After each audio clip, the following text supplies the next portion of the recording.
Spurs fans, as of the filming of this video, Sarr has not worked out for the Hawks yet. Because of this, could we see a shakeup at the top of the draft, which is less than a week away?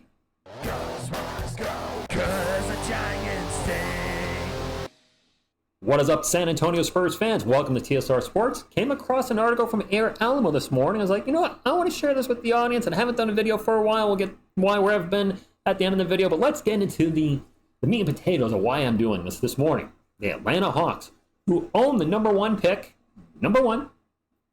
having trouble getting potential top pick Alexander Sarr in to do workouts.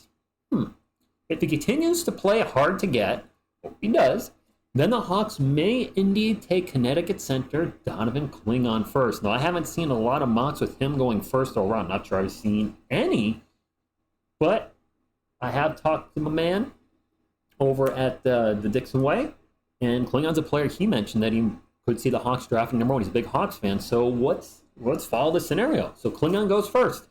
That would likely result in Sarr going second to the Washington Wizards. Probably Reed Shepard, who I've seen mocked many times, going third to the Houston Rockets, who's that leave sitting there at number 4?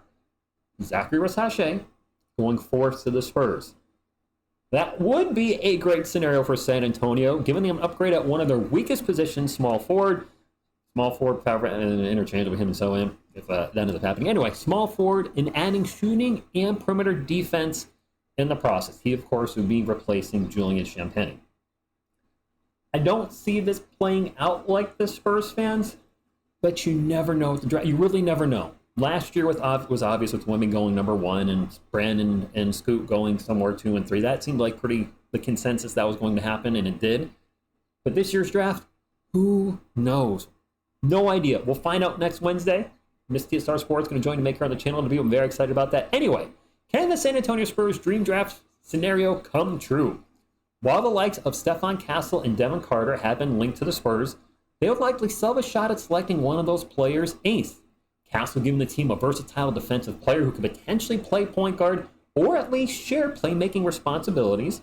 You guys are liking him to maybe a Derek White type role. Congratulations, Derek, getting his first ring. Carter is a better shooter of the two, hitting about 38% of his 5.6 three-point attempts per game. He also proved to be a terrific finisher at the rim, making great use of his eye-popping 42-inch vertical leap. On the other end of the floor, he has a height of 6'3" and a wingspan of 6'9", allowing him to harass opposing guards and use his quickness to jump passing lanes. And listen, I was not big on Carter a couple weeks ago. I've definitely warmed up to him and would certainly be okay if he drafted him at 8th. Between Castle and Carter, Carter is the more likely player to be available. I agree.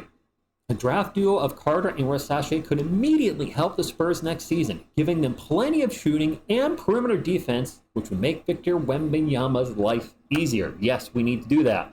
I don't want to watch and call games next season where I'm saying Wemby double teamed, Wemby triple teamed, and I'm definitely tired of saying Wemby turnover. Not always his fault. Those double and triple teams certainly attributed to his turnover rate. So hopefully that helps the floor spacing, it helps Victor, and of course our Spurs in general. As a result, Spurs fans should be rooting for the chaos at the top of the draft board. See, here I'm now, sitting by myself and talking to myself. That's chaos theory. Okay, so gosh, the draft is just a few days away, and I'm excited. I'm sure you're excited. My full intention, and I will call the first night with Miss TSR Sports live here. Round 2 of the draft, I found out it looks like it's starting 4 p.m. the next day, so I'm not so sure I'll be covering that. If I do, it'll be solo, not solo. I'll have me and Headband Grogu and Coyote and Mikey and the crew will be here. But I'm so ready for this draft because we've been talking about this for weeks and weeks and weeks and months on end, and I just want to know who we take. Last year, we knew we were going to draft. There was no doubt. This year, we have no idea how the draft's going to shape up. If there is chaos, if Sarr, between now and the draft, starts giving inklings, he don't want to play for Atlanta, who the heck knows what's going to happen there. But it's a very exciting time, and I can't wait to enjoy that ride with you next week. As far as me, quick update on myself. Some of you may know, may not know, I do this at the end of the video so I can, put the non-Spurs related stuff at the end. I've been training for my first Spartan. That Spartan race is tomorrow. I injured myself Wednesday, which is why I've been out of commission a little bit. And it turns out preliminary diagnosis is I tore my left rotator cuff, which means need an MRI, which I haven't scheduled yet. I'm kind of hoping this heals up over the weekend. Could be a partial tear, full tear. Either way, the Spartans I plan on doing this year are going to be deeply affected obstacle-wise. I can still run it, but I won't be able to do the obstacles, so I'm trying to figure out what I'm going to do tomorrow. Moving forward, try to keep the Spurs content as normal. But the last 2 days, I'm not going to lie, I was not in a good place mentally, and I was like, I don't want to put content up where I'm visibly just bummed out, or my heart's not into it, and my heart was not into it the last 2 days. But I feel good now. Shoulder's jacked up, but it's my first real sports injury at 47, so I suppose I can't complain too much, and I'll work through it. You know what? It is what it is. So, guys, drop a comment down below. Do you think Klingon? The big thing here is, could Klingon go first? Because if he does, then I think Sarr does go too. The Rockets don't need any wings unless they just draft Risacher to spike the Spurs, which I suppose could happen too, or draft him and then force a trade, which could happen too. Do you think this could play out? Do you see a world where Donovan goes first overall? I don't think so.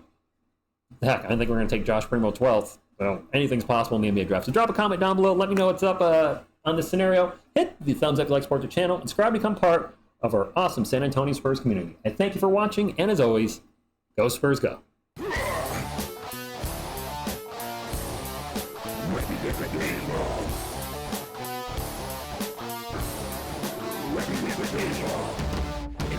To